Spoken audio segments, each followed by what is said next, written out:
গভীর সমুদ্রে মাছ ধরার অঞ্চল চিহ্নিত করার আহ্বান জানিয়েছেন প্রধান উপদেষ্টা প্রফেসর মোহাম্মদ ইউনূস।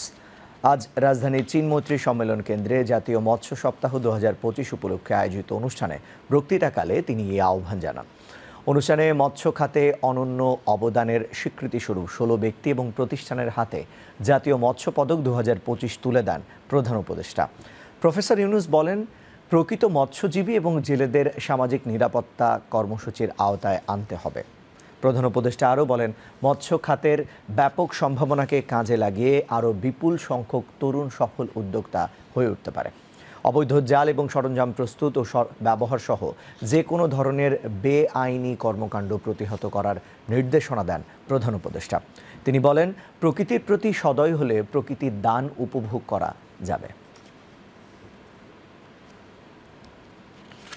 জলাশয় দূষণ, শস্য উৎপাদনে মাত্রাতিরিক্ত ও নিষিদ্ধ বালাইনাশক ব্যবহার, তামাক চাষ, মৎস্য উৎপাদনের উপর ক্ষতিকর প্রভাব ফেলছে। অপরিকল্পিত অবকাঠামো নির্মাণ, নদ নদী সহ সকল জলাশয়ের নাব্যতা হ্রাস, সর্বোপরি জলবায়ু পরিবর্তনের ফলে মৎস্য উৎপাদনে বিরূপ প্রভাব পড়ছে। এ সকল ক্ষতিকর প্রভাব মোকাবেলার সমন্বিত টেকসই উত্তরণের কৌশল উদ্ভাবন করতে হবে। দেশের সবার প্রতি আহ্বান জানাই, আমরা যেন প্রকৃতির এই অবদানকে সম্মান জানাতে শিখি এবং বাংলাদেশকে প্রকৃতির প্রতি সদয় হতে শিখি এবং সকলে ঐক্যবদ্ধভাবে সেটা করি। জাতীয় মৎস্য সপ্তাহ ২০২৫ এর সার্বিক সাফল্য কামনা করে আমি এর শুভ উদ্বোধন ঘোষণা করছি। প্রধান উপদেষ্টা বলেন, অভ্যন্তরীণ চাহিদা পূরণের পাশাপাশি মাছের রপ্তানি বৃদ্ধির জন্য বাজার সম্প্রসারণ করতে হবে। তিনি পণ্য বহুমুখীকরণের ভ্যালু এডিশনের জন্য গবেষণা সহ অন্যান্য কার্যক্রম চালিয়ে যাওয়ার আহ্বান জানান। জনগণের প্রাণীজ আমিষের চাহিদা বিরাট অংশ পূরণ হয় মাছ থেকে।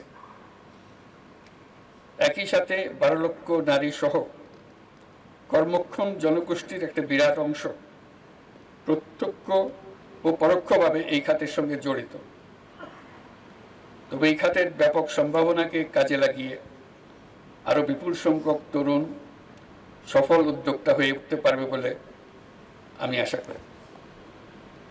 আমাদের লক্ষ্য হবে প্রকৃত মৎস্যজীবী ও জেলেদের সামাজিক নিরাপত্তার কর্মসূচির আওতায় আনতে বিশেষভাবে যত্নশীল হওয়া, যাতে করে তারা অর্থনৈতিক বৈষম্যের শিকার না হন। আমরা এখনো সমুদ্রের জগতে প্রবেশ করতে পারিনি। সমুদ্র আমাদের জন্য অপেক্ষা করছে। এই খাতটি আমাদের অর্থনীতির জন্য একটা নতুন বাংলাদেশ সৃষ্টি করতে পারে। আমাদের বঙ্গোপসাগরে সুষ্ঠু জরিপ পরিচালনা করে গভীর সমুদ্রে মাছ ধরার অঞ্চল চিহ্নিত করতে হবে। এটা শুধু বেশি মাছ ধরার বিষয় নয়, এটা একটা ইন্ডাস্ট্রি গড়ে তোলার বিষয়। এটা শুধু আমরা খাবো তা না, পৃথিবীর অন্যান্য মানুষের দেশ আমাদের এই মাছ খাবে। আমাদের সেই সম্পদ আছে, শুধু হাত বাড়িয়ে নেওয়া। এর জন্য আমাদের গবেষণায় সক্রিয়ভাবে যুক্ত হতে হবে, আন্তর্জাতিক সম্মেলনের আয়োজন করতে হবে, যাতে বিশ্বমানের বিশেষজ্ঞদের চিন্তা ভাবনা অভিজ্ঞতা আমরা কাজে লাগাতে পারি। আমাদের বিশ্ববিদ্যালয়ের পাঠ্যক্রমেও গভীর সমুদ্রে মাছ ধরার বিষয়টি অন্তর্ভুক্ত করতে হবে। অনুষ্ঠানে মৎস্য ও প্রাণী সম্পদ উপদেষ্টা ফরিদা আক্তার, মৎস্য প্রাণী সম্পদ মন্ত্রণালয়ের সচিব রুটিন দায়িত্বে তোফাজ্জল হোসেন, মৎস্য অধিদপ্তরের ভারপ্রাপ্ত মহাপরিচালক ডক্টর মোহাম্মদ আব্দুর রৌফ এবং জুলাই গণঅভ্যুত্থানে অংশ নেয়া মৎস্য চাষী মোহাম্মদ নঈমুদ্দিন বক্তৃতা করেন।